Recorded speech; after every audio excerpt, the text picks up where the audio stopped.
অন্য নবীর উম্মতরা পাইতো না তো হুদাহুরার নবী মুহাম্মদুর রাসূলুল্লাহ সাল্লাল্লাহু আলাইহি সাল্লামের ভালোবাসার বিনিময়ে এই সমস্ত কিছু সুযোগ দিবে।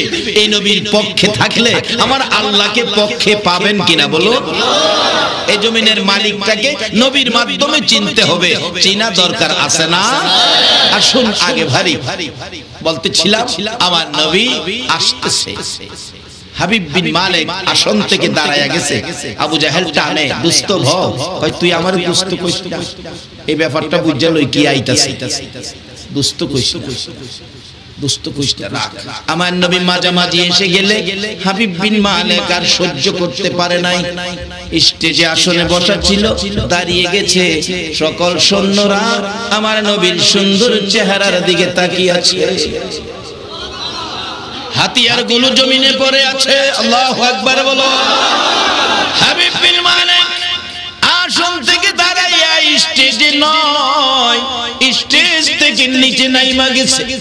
আবু জাহেল কই দোস্ত কই যাও, কি লেগে আনছিলাম, কি হইতাছে? আবু জাহেল ডাকে, কেন আনছিলাম আর কি রূপ ধরেছে? হাবিব বিন মালিক বলেন, আবু জাহেল রে, চাচা হইয়া বাতিজা চিনলি না। যাইতে যাইতে আমার নবী এগিয়ে আসতেছে, হাবিব বিন মালিক মাঝখান দিয়ে এগিয়ে যাচ্ছে। মাঝামাঝি কাছাকাছি হয়ে গেলে আমার নবীর সামনে দাঁড়াইয়া বড় মায়া সুরে গুনগুন করে গাইতেছে, মা আমিনার কুলে দেখো চাঁদ উঠেছে। বলুন, মা আমিনার কুলে দেখো চাঁদ উঠেছে, যাহারি প্রেমেতে জাহান পয়দা হয়েছে। হায়রে যাহারি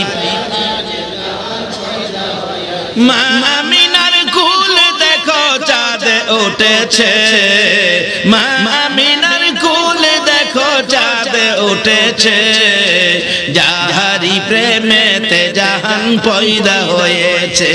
হায়রে যাহারি প্রেমেতে জাহান। মা আমিনার নয়ন মনি সৃষ্টি কুলের সেরা যিনি, মা আমিনার নয়ন মনি সৃষ্টি কুলের সেরা যিনি, যিনি পরি ফেরেশতারা সব পাগল হয়েছে, যিনি পরি ফেরেশতারা সব পাগল হয়েছে, যাহারি প্রেমেতে জাহান পয়দা হয়েছে। হায়রে যাহারি প্রেমেতে জাহান। হাবিব বিন মালিক বলেন, আমি নবীর সুন্দর চেহারার দিকে তাকাইয়া সহ্য করতে পারি নাই, কাছাকাছি গিয়ে দুইটা হাত বাড়াইয়া বলছে, ইয়া রাসূলুল্লাহ, আবু জাহেল বাতিজাকে চিনল না, আমি হাবিব বিন মালিক ভুল করতে রাজি না, নবী গো আমাকে পড়িয়ে দেন কালিমা লা ইলাহা ইল্লাল্লাহু মুহাম্মাদুর রাসূল। হাবিব বিন মালিক মুসলমান হইয়া আমার নবীর টাইনা ধরে স্টেজে উঠাইয়া, পাশে যে স্বর্ণের আসন ছিল, স্বর্ণের চেয়ার ছিল, আবু জাহেল বসবে, আমার নবীকে নিয়ে হাবিব বিন মালিক স্বর্ণের চেয়ারে নবীজিরে বসাইয়া দিছে। এবার হাবিব বিন মালিক ভাষণ দিতেছেন, ও হাবিব বিন মালিকের পক্ষের 1 লক্ষ সৈন্যরা রে, তোদের বাদশা নবী চিনে রে, নবীর কদম মুবারকে পড়ে গেছে, কালিমা পড়ে মুসলমান হয়ে গেছে। তোমরা বলো, এ বাদশার সৈন্যরা, তোমরা বলো হাবিব বিন মালিকের সঙ্গে এই নবীর পক্ষে যাইতে রাজি আছো কিনা, কালিমা পড়তে রাজি আছো কিনা? এক বাক্যে সকল সৈন্যরা বলল, আমরাও পড়ে নিলাম মধুর কালিমা লা ইলাহা ইল্লাল্লাহু মুহাম্মাদুর। এবার সেনাপতি দাঁড়িয়ে বলেন, ইয়া রাসূলুল্লাহ, অনুমতি দেন, যে 1 লক্ষ সৈন্য ছিল আপনার বিপক্ষে, এবার সৈন্য এসেছে আপনার পক্ষে, অনুমতি দেন আবু জাহেল সাইজ কইরা লাই। আপনারা কি কর, নবী কি এই অনুমতি দেব? আরে দয়াল নবী প্রেমের ছবি আর আসবে না জগতে। বলুন, দয়াল নবী প্রেমের ছবি আর আসবে না। হাসর দিনে উম্মত বিনে হাসর দিনে উম্মত বিনে যাবে না নবীজি বেহেশতে দয়ালু নবী প্রেমের ছবি আর আসবে না জগতে আমার দয়ালু নবী প্রেমের ছবি আর আসবে না 63 সাল জিন্দেগি কাছে বলে উম্মতি 63 সাল জিন্দেগি কাছে বলে উম্মতি এখনো কান্দে শুয়ে মদিনাতে নবী এখনো কান্দে শুয়ে মদিনাতে দয়ালু নবী প্রেমের ছবি আর আসবে না জগতে আমার দয়ালু নবী প্রেমের ছবি আর আসবে না আমার নবী বলেন এরে আমার সৈন্যরা না না শেষ করা যাবে না আবু জাহেল আমার চাচা লাগে এত বড় সুযোগ পায়ও তো নবী প্রতিশোধ নাই নাই আবু জাহেল কয় আনছিলাম কিনলে গিয়া আর হইলটা কিন্তু আবু জাহেল তো নবীর পক্ষে গেল না হাবিব বিন মালিক তো নবীর পক্ষে গেল এখন লাভ কার হইছে কয় না সবাই আবু জাহেলের লাভ হইছে না হাবিব বিন মালিকের লাভ হইছে আর শুধু এহেন লাভ না তো বাড়িটা পর্যন্ত লাভ হইছে কিভাবে কিতাব লেখে হাবিব বিন মালিকের একটা মেয়ে ছিল বাদশা হওয়া সত্ত্বেও মেয়ে একটা মেয়ে আদরের মেয়ে কিন্তু মেয়েটার সারা শরীর কুষ্ঠরোগ যখন কুষ্ঠরোগের কোনো চিকিৎসা নাই পচে গলে দুর্গন্ধ মেয়েটার একটা রুমের মধ্যে রাখে বাহির করতে পারে না হাবিব বিন মালিক ভাবলেন নবীজির সাথে যখন সম্পর্ক হয়ে গেছে একটু দোয়া নেই নবী যেন আমার মেয়েটার জন্য দোয়া করে সুস্থ হওয়ার জন্য কাছে গেলেন হুজুর একটা কথা আপনার সাথে বলবো আমি বড় ব্যথায় ব্যথিত কথাটা নবী গো একটু শুনবেন এমন সময় জিবরাইল আয়া কয় হুজুর এই কথা এখন শুনবেন না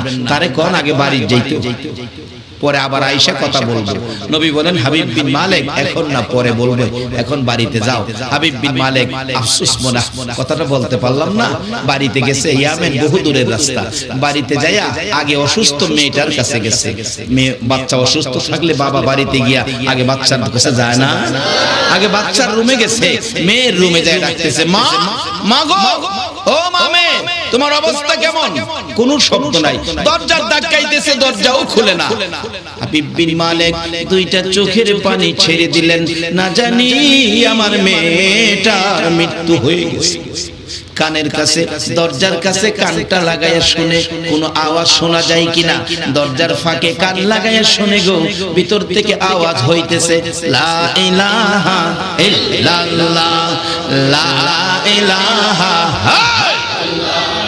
লা ইলাহা লা ইলাহা ইল্লাল্লাহ মুহাম্মাদুর রাসূল হাবিব বিন মালিক আশ্চর্য হয়ে গেলেন রে মামে মা গো ও মামে দরজা খুলো এই কালিমা লইয়া মক্কা নগর থেকে ইয়ামেন পর্যন্ত আমার আগে কেউ আসতে পারে নাই তুমি এই কালিমা কোথা থেকে পাইলা কেউ তো আমার আগে কালিমা সহ ইয়ামেন আসে নাই বলো গো মা এই কালিমা তুমি কোথা থেকে পাইলা দরজাটা খুলে দিলে হাবিব বিন মালিক তাকিয়ে দেখে সমস্ত শরীরের কুষ্ঠরোগ ভালো হইয়া গেছে রে বাবারা এই নবীর পক্ষে থাকতে বলো রাজি আছি কিনা কোন মাসলা কোন ফতোয়া কোন দলের পক্ষে যাবেন না একমাত্র নবী মুহাম্মদুর রাসূলুল্লাহ এই পক্ষটা ধরে রাখবেন দুজাহানে বিজয় হবে আল্লাহু আকবার বলো আল্লাহ ইয়া রাসূলুল্লাহ জিন্দাবাদ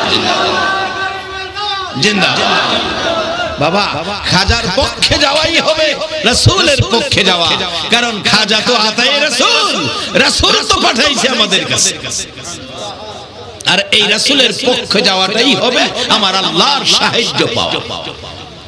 দেখুন বাস্তব বাদশা হাবিব বিন মালিক নবীর পক্ষে গেলে আল্লাহ সাহায্য দিয়েছে, তো সমস্ত কুষ্ঠ রোগ ভালো, পুরাপুরি সুস্থ।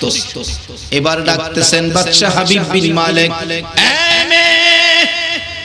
আমার আদুরের মেয়ে, কুষ্ঠ রোগের ওষুধ কোত্থেকে পাইলা গো মা? পৃথিবীতে তো কুষ্ঠ রোগের কোনো ওষুধ নাই, কোত্থেকে পাইলা? আমি মক্কা থেকে আসার আগে গো এই কালিমা শরীফ তুমি কোত্থেকে পাইলা? হাবিব বিন মালিকের মেয়ে বাবার কদমে পড়ে ডাকতেছে, বাবা গো, যেদিন দিনের বেলা তুমি আমার নবীর হাত ধরে কালিমা পড়েছো, ওই দিন রাত্রে, গভীর রাত্রে নিরিবিলি আমি দেখি আমার ঘরের দরজায় কে যেন আমারে ডাকতেছে। রে হাবিব বিন মালিকের মেয়ে, দরজা খুল রে, রহমতের নবী এসেছে। বাবা গো, আমি দরজাটা খুলে দেখি একটা পূর্ণিমার চাঁদ উদয় হইয়া হইছে। আমাকে প্রশ্ন করেছেন, মাগো তোর বাবা কালিমা পড়ে মুসলমান হয়েছে, বল তুমি এই কালিমাটা পড়বে কিনা? আমি রাসূল তোমার বাড়িতে এসেছি। বাবা গো, আমি সঙ্গে সঙ্গে নবীজির হাত ধরে কালিমা পড়ে মুসলমান হয়েছি। বাবা, আল্লাহর কসম করে বলি, কালিমা পড়ার সাথে সাথে দেখি আমার সমস্ত শরীরের কুষ্ঠ রোগ ভালো হয়ে গেছে। বলুন, এই নবীর চিনা, নবীর পক্ষে যাওয়া আমাদের দরকার আছে কিনা? রাতে ঘুম ভাঙলে মাঝে মাঝে ডাইকেন, কি বলে? ইয়া মুহাম্মদ পিয়ারা নবী এসো নিরালা, ইয়া মুহাম্মদ পিয়ারা নবী তোমার দিদার মনের গুছিবে জ্বালা, হায় রে তোমার দিদার মনের গুছিবে জ্বালা, ইয়া মুহাম্মদ পিয়ারা নবী এসো নিরালা, ইয়া মুহাম্মদ পিয়ারা নবী পাইব যারা নবীজির দিদার হবে তারা হাসরে পার, পাইব যারা নবীজির দিদার হবে তারা হাসরে পার। দয়া করে দেখা দিয়ে দূর কর জ্বালা, হায় রে দয়া করে দেখা দিয়ে দূর কর জ্বালা, ইয়া মুহাম্মদ পিয়ারা নবী এসো নিরালা, ইয়া মুহাম্মদ পিয়ারা নবী এসো নিরালা। তুফাত জলের বাবু না, নবী সারা হব না, তুফাত জলের বাবু না, নবী সারা হব না, নবীর আশিক পার হইবে হাসরের বেলা, ইয়া মুহাম্মদ পিয়ারা নবী এসো নিরালা, ইয়া মুহাম্মদ পিয়ারা নবী তোমার দিদার মনের গুছিবে জ্বালা, হায় রে তোমার দিদার মনের গুছিবে জ্বালা, ইয়া মুহাম্মদ পিয়ারা নবী এসো নিরালা, ইয়া মুহাম্মদ পিয়ারা নবী। বাবারা, আল্লাহ যার পক্ষে, এ নবীর পক্ষে যাওয়ার পরে হাবিব বিন মালিক তার মেয়ে সহ ভাগ্য ভালো হলো না খারাপ হলো? আমরা কি নবীর পক্ষে থাকতে রাজি আছি? অলির পক্ষে, খাজায়ে খাজেগার পক্ষে থাকলে কি হয়? ভারতবাসী জীবন ধন্য হলো, ভারতবাসীর জীবন ধন্য হলো। খাজা, খাজা বাবারে পায়া যাইয়া দেখেন খাজা বাবার বরকতে বাবারে বাবা যেই পরিমাণ সম্পদ এই প্রদেশে দিয়েছে, শুধু পাথর, মার্বেল পাথর, পাহাড়ের পাহাড়, হুদা মার্বেল পাথর, হুদা পাথর বেচা খাজা বাবার উসিলায় যেই সম্পদ রাজস্থানে দিয়েছে আল্লাহ, এই রাজস্থানের পাথর বেচা ভারত চলতে পারবে সারা। এটা কার বরকতে? খাজা বাবার বরকতে। আজকে সেই খাজা বাবার স্মরণে মাহফিল। খাজা বাবা কি শুধু ভারতের জন্য না, সারা পৃথিবীর জন্য? আমরা কি এই মাহফিলের উসিলায় কি আল্লাহ আমাদের কিছু দিতে পারে না? কিন্তু পারবে। খাজার আদর্শ যদি আমরা ধরে রাখি, অন যদি গাঞ্জা খাই, গাঞ্জা চিনেন না? হাই রে গাঞ্জা আমি দেখি নাই অবশ্য দেখছি এক বেচারারে ব্যাপারী মানুষ রংপুর বাড়ি বৈরব ব্যবসা করে কেন জানি ইসলামী কিরা গাঞ্জা খাওয়াইছে হ্যাঁ গদির মধ্যে পায়খানা করতে আরেকজন কারে কি কি আমি পায়খানা করতে বসছি গাঁজা খায়া গদি পায়খানা কইরা কয় পায়খানা বলে আরেকবার নতুন গাঞ্জা খাওয়াইছে গাঞ্জা খাইয়া বাপেরে তালুই রাখতেছে আরেক বেচারা ছিল এটা আমাদের গ্রামে হ্যাঁ কয় আমার আদাসের গাঞ্জা দিলে আমি আল্লাহরে দেখায় দেয় আল্লাহরে বলে দেখাইবো আদাসের গাঞ্জা দিলে আরেক বেচারা গাঞ্জা খাইয়া নাচানাচি করতেছে নাচতে নাচতে যে ঘরের মধ্যে নাচতেছে এই ঘরটা ছিল লাঙ্গল জলের ঘর গিরস মানুষ তো হ্যাঁ তাউর খাইয়া কইরা লাঙ্গলের মাথার মধ্যে বাড়ি লাগছে কিও বাড়ি লাগছে ধরছে দইরাতে হে লাঙ্গলের কোডি দইরা হে সিলাইতেছে বাতি যা আল্লাহর দাঁতও ধরছি গাঞ্জা খাইয়া লাঙ্গলের কোডি দিয়ে হে বলে আল্লাহর দাঁতও ধরছে বলুন খাজা বাবার চরিত্রে কি এরকম কোন জিনিস আছে যারা এই চরিত্র নিয়ে খাজার দলে গেছে খাজা তোমাকে কিছুই দিবে না কিছুই দিবে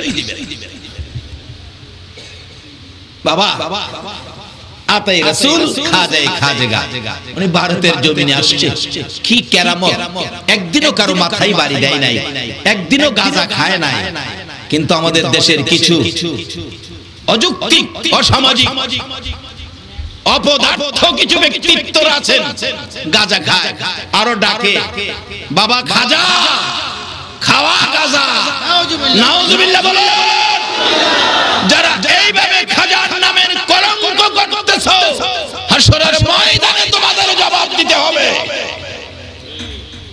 আতাই রাসূল খাজায়ে খাজেগার জীবন কত সুন্দর বলুন খাজা বাবার আদর্শ কত সুন্দর আল্লাহু আকবার দেখা গেল খাজা বাবার আদর্শের উপর আল্লাহ যে কত রাজি একদিন যখন পিতৃরাই কোনো দিক দিয়েই কিছু করতে পারে না অবশেষে একদিন কয় তোমার সাথে জমিনে পারতাম না এক জাদুঘরে ভাড়াইছে আকাশে হ্যাঁ আকাশে জাদু দিয়ে বইয়া ডাকতেছে খাজা বাবা বেড়া হইলে আকাশে আসো জমিনে তোমার সাথে ভারী না আকাশে আসো অনেক ঘটনা হাজার হাজার ঘটনা আকাশে আসো খাজা বাবা কই তোর সাথে আমি যাবো আকাশে তোর সাথে আমার কি ইজ্জত নাই আল্লাহ কয় বন্ধু তোমার যাইতে হবে না তোমার পায়ের দুইটা খরম ছাইরা দাও খরম চিনেন না আগেকার দিনে আগিলা মুরব্বীরা খরম খরম খরম দুইটা ছাড়ছে হ্যাঁ চাইছ কিরে লইয়া খরম যাইতাছে তেল মোবিল কিচ্ছু লাগে না গ্যাসও লাগে না গ্যাস ছাড়া মোবিল ছাড়া এটা অলির কি অলি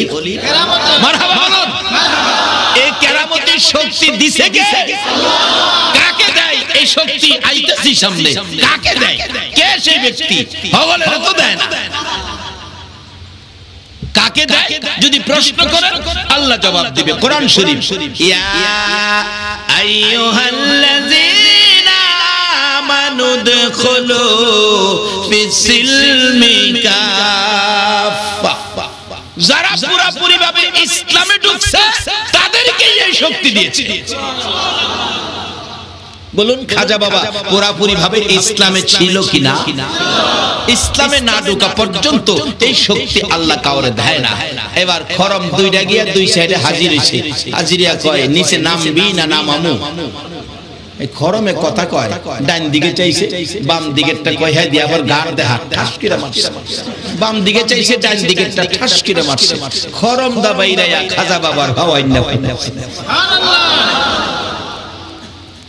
পৃথিবীর কোন দলের এই ঘটনা অস্বীকার করার ক্ষমতা কিন্তু বাবা খাজা বাবার আদর্শটা কি নিতে আপনারা রাজি আছেন খাজা বাবার আদর্শ কত সুন্দর বাদশা আওরঙ্গজেবের জীবনী বাদশা আওরঙ্গজেব একটু গড় গোবিন্দের মতো ছিল একটু মেজাজ গরম ছিল যুবক মানুষ তো বাদশার ছেলে সেও বাদশা একদিন খাজা বাবার দরবারে গিয়ে আসরের নামাজের পরে দাঁড়াইয়া রইছে দাঁড়াইয়া কয় শুনেছি আল্লাহর ওলিরা মরে না আমি একটু প্রমাণ করব যদি জীবিত প্রমাণ পাই তাহলে খাজার মাজার থাকবে না হয় আমি আওরঙ্গজেব মাজার ভেঙে দেব পাশে গিয়ে ডাকলেন আসসালামু আলাইকুম ইয়া আল্লাহর ওলি খাজা মাইনুদ্দিন জীবিত আছে কিনা প্রমাণ করব। যদি সালামের জবাব দিতে পারে তাহলে জীবিত আছে। একবার সালাম দিলেন জবাব নাই, আবার সালাম দিলেন জবাব নাই, তৃতীয়বার সালাম দিয়ে বলছে এবার যদি জবাব না দাও তাহলে আমি মাজার ভেঙে ফেলবো, ওলিরা জীবিত নয়, এটাই প্রমাণ করব। তিনবারের মাথায় সালাম দেওয়ার সাথে সাথে ভিতর থেকে জবাব আসছে, ওয়া আলাইকুম সালাম ও বাদশা আওরঙ্গজেব। সুবহানাল্লাহ কইতেন না? বাদশা আওরঙ্গজেব প্রশ্ন করলেন, ও বাবা খাজা, তিনবার সালাম দিতে হলো কেন, একবারে কেন জবাব দিলা না? খাজা বাবা কবরের ভিতর থেকে ডাকতেছে, ও আওরঙ্গজেব, তুমি যখন আমারে প্রথমবার সালাম দাও আমি নামাজে ছিলাম, দ্বিতীয়বার সালাম দিছো তখনও আমি নামাজে ছিলাম, তৃতীয়বার সালামের সময় নামাজের সালাম ফিরাইয়া তোমার সালামের জবাব দিয়েছি। তাইলে কবরে গিয়েও যদি খাজা বাবা নামাজ পড়ে, নামাজ দুনিয়াতে তার আদর্শের মধ্যে আসিল কিনা বলো? ওই আদর্শে যদি আদর্শিত হতে পারেন, আল্লাহর কসম খাজা হাজরের ময়দানে আপনার পক্ষে ওকালতি করবে। খাজা যদি নবীজির কাছে বলে এই লোকগুলি আমার ভক্ত ছিল, নবী কি সুপারিশ করবে না? বাবারা বাস্তবে আসুন, দুনিয়াতে তো কোর্টের মধ্যে উকিল থাকে, উকিল থাকে না? হাসরের কোর্টেও তো উকিল থাকবে। আল্লাহ যেদিন বিচারপতি হবে সেদিন উকিল, এই দেশের উকিল না, এই উকিল কাজী তো না, এই কোর্টে উকিল থাকবে নবী মুহাম্মদুর রাসূল। আর সহযোগী উকিল থাকবে খাজায়ে খাজেগা গাউসে পাক আব্দুল কাদের জিলানী, এরকম আল্লাহর ওলিগণ থাকবে সহযোগী। উকিল যদি ভালো থাকে মক্কেলের বিজয় হয় না, জেল হয়। এটা বাস্তব ঘটনা। আমাদের এই এলাকার কিশোরগঞ্জ সাইডের এক জায়গায়, আপনার ওই বোঝানোর জন্য বলছি, বাস্তব ঘটনা। কলেজে পড়ে ছাত্র ছাত্রী, আমাদের দেশে একটা চরিত্র আছে না, ছাত্র ছাত্রী অনেক সময় ভালোবাসায় পড়ে, জায়গা না জায়গা না, আমরা দেশে কই উড়া মারছে, এরকম হয় না? উড়া মারছে, সে মেয়ে লইয়া ছেলে গেছে, নাইলে ছেলে লইয়া মেয়ে গেছে। একটা ঘটনা ঘটছে কি, মেয়েটা বড় লোকের মেয়ে, ছেলেটা গরিবের ছেলে, কিন্তু হইলে কি লেখাপড়ায় ভালো, চেহারা সুরত খুব সুন্দর। মেয়েটা তো ছেলের দিকে লোভ হয়ে খুব বুঝাইতেছে, আমার বাবার কোটি কোটি টাকা, তুমি চিন্তা করো কেরে, আমার লগে চলো, তোমার ধনী বানায় দিমু, বাবার সম্পদ অর্ধেক তো আমি পামু, তোমারই দিয়ে দিব। হ্যাঁ, ছেলে গরিব মানুষ, ভাবছে যে যদি কিছু পাই, না গেলাম ওই, হ্যাঁ ওরা মারছে। মেয়ের বাবা নারী অপহরণ কেস করে দিছে, পুলিশ ঘুরতেছে, অনেক ঘোরাঘুরির পর মেয়েটারে উদ্ধার করে নিয়ে আইছে। বাবা পরামর্শ দিছে, কোর্টে গিয়া তুই কইবি তোরে জোর করে নিয়ে গেছে। কোর্টে বলছে আমারে জোর করে নিয়ে গেছে, এমন চাপছে কেস। পুলিশ খালি ছেলের বাড়িতে যায়, ছেলে তো বাড়িতে আই না ভয়ে, মা বাবা পর্যন্ত দুঃখে দুঃখিত হয়ে গেছে। কি করব, আরে ফকিন্নির ভোলা তুই কেন গেলে এই কাজ করতে? অবশেষে কি করব, টেনশন। আরেক মুরব্বি জ্ঞানী মানুষ বলতেছে, তোমরা এই টেনশনে না গিয়া তোমরা একটা কাউন্টার কেস করো, যে আমরা নেই নাই, কেস করো। উকিলের কাছে গেছে, উকিল কয় কি ব্যাপার, এই ঘটনা পরে এগুলি চিন্তা করেন না, এত আইন বই পড়ছি, এটা কোনো ব্যাপার না। ছেলেটা কই, আরে ভাইয়া ছেলে তো আইতে রাজি না, ভয় পায়।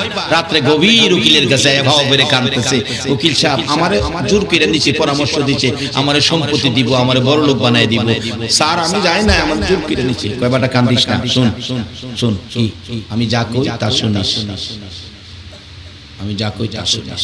আচ্ছা আচ্ছা, কাউন্টার কেস করছে, কেস করছে, বাদী বিবাদী হাজির তো হইতে হইব। হ্যাঁ হ্যাঁ পরামর্শ দিস, শুন শুন, তোরে যাই কিছুই কইব তুই খালি চাই থাকবি, একটা কত বুঝ না।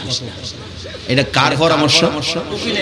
আচ্ছা, দুনিয়ার একটা উকিল যদি হ্যাঁ পরামর্শ দিয়া দুনিয়ার বিপদে উদ্ধার করতে পারে, খাজা বাবার মতো একজন উকিল আপনাদের পক্ষে কি উপকার করতে পারবে না? নাই না, আল্লাহর বন্ধু এরা হলো কি ঘুমাই দিচ্ছেন আপনারা? কে আজকের মাহফিলের আয়োজক? কে বাবা তোমরা খাজার স্মরণে মাহফিল করেছো? খাজা তো তোমাদের পক্ষে হয়ে গেছে।